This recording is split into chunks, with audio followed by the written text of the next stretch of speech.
Who knew Donald Duck would be here? In our last segment, we spoke with Hillary Clinton's press secretary. Now, the Republican perspective with GOP Chairman Reince Priebus. Mr. Chairman, thanks for being here. Exciting night. Yeah, we're going to talk about the debate and your expectations in just a minute. I want to cover a couple of other news topics. First of all, Senator Kelly Ayotte in New Hampshire at a debate last night said that Donald Trump could be a role model. And then after the debate, she came out and issued a statement and said, I misspoke tonight. While I would hope all our children would aspire to be president, neither Donald Trump nor Hillary Clinton have set a good example, and I wouldn't hold up either of them as role models for my kids.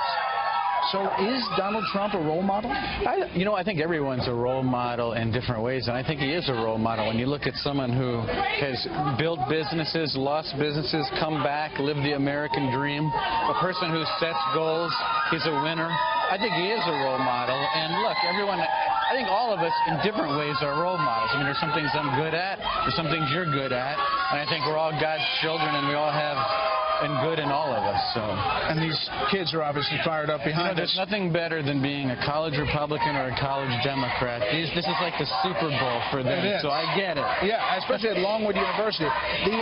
Senator Warren, she tweeted out, you can't take this back, you can't walk it back.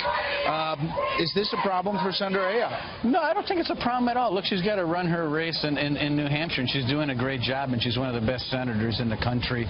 But look, I think you got to look at what's disqualifying. What's disqualifying, what Mr. Fallon didn't talk about in the previous segment was the fact that here you have a Secretary of State that is gaining her wealth by selling her position to foreign countries, bringing money in the door to the Clinton Foundation, then profiting on those through speeches and sending Bill Clinton across the country. That's the issue. I mean, we can talk all day long about quotes that Donald Trump has given from 25 years ago, or whether he lost almost, whether there was a business carryover in a tax return in 1995. But the point is, when Hillary Clinton was asked about something really important, like whether or not she gave away state secrets, she told the IRS 39 times, I don't recall. That's important. And she is not fit for the job because she has been in the job and she hasn't succeeded. She's failed at every level. Well, something Donald Trump said just last weekend on Twitter is probably going to come into focus tonight. One would guess that Senator Kaine is going to go after that on the temperament issue. Donald Trump tweeting tonight, I will be watching the great Governor Mike Pence, live tweeting the VP debate starting at 8:30 Eastern Time. Enjoy. So are you worried about the live tweeting? I'm not worried about it at all. I talked to Donald about it this morning. I'm not worried about it.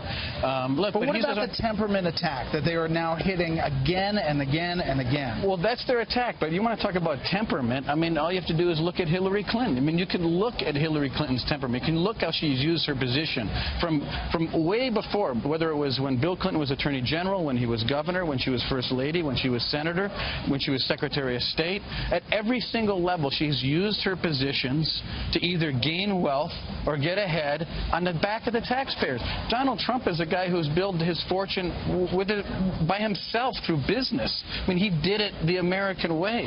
Hillary Clinton has made a fortune off of what? Off of serving the American people?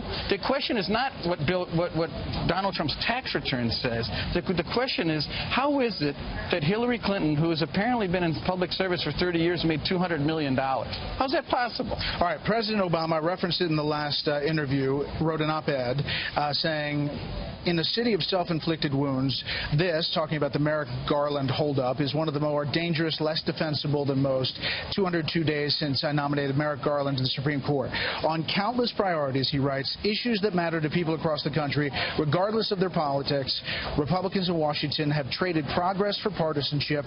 Their obstruction underscores a fundamental misunderstanding of the way our government should work. Your response? My response is when President Obama had full reign over the House and the Senate, they passed a massive stimulus package that totally failed and drove up the national debt and the deficit. He passed Obamacare, which is failing all over the country. Thank God Mitch McConnell, Paul Ryan, and Speaker Boehner came in to stop that agenda. But I would say this.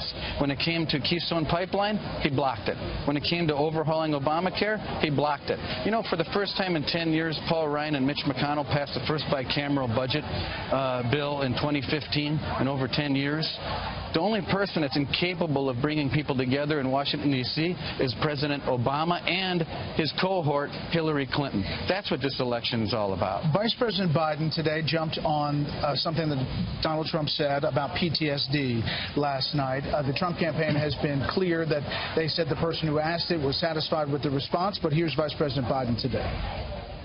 Then he points out to the veterans in the room and says, and you're strong, you can handle it, but a lot of people can't handle it.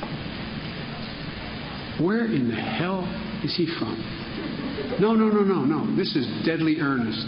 I don't think he was trying to be mean. He is just so thoroughly, completely uninformed.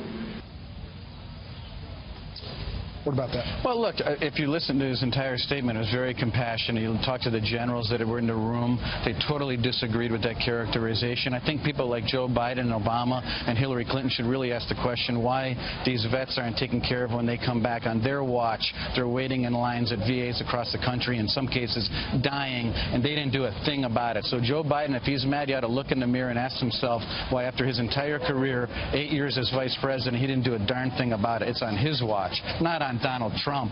He's the private citizen. They're the ones that were in the position to do something. Same question I left Brian Fallon with. Your expectations for tonight? Heated policy? What does it look like, this debate? Look, I think it's going to be heated over policy, put it that way. I mean, I think these are two people that have been involved for a long time. But look, if you look at Tim Kaine and what he's done as governor here, raising taxes, the budgets went out of control. He didn't do a good job in Virginia. You compare that to Mike Pence, unemployment down, spending down, a big turnaround that he continued with Mitch Daniels in Indiana. It's a great career and a great story. Mr. Chairman, thanks for the time. Thank you, Brad.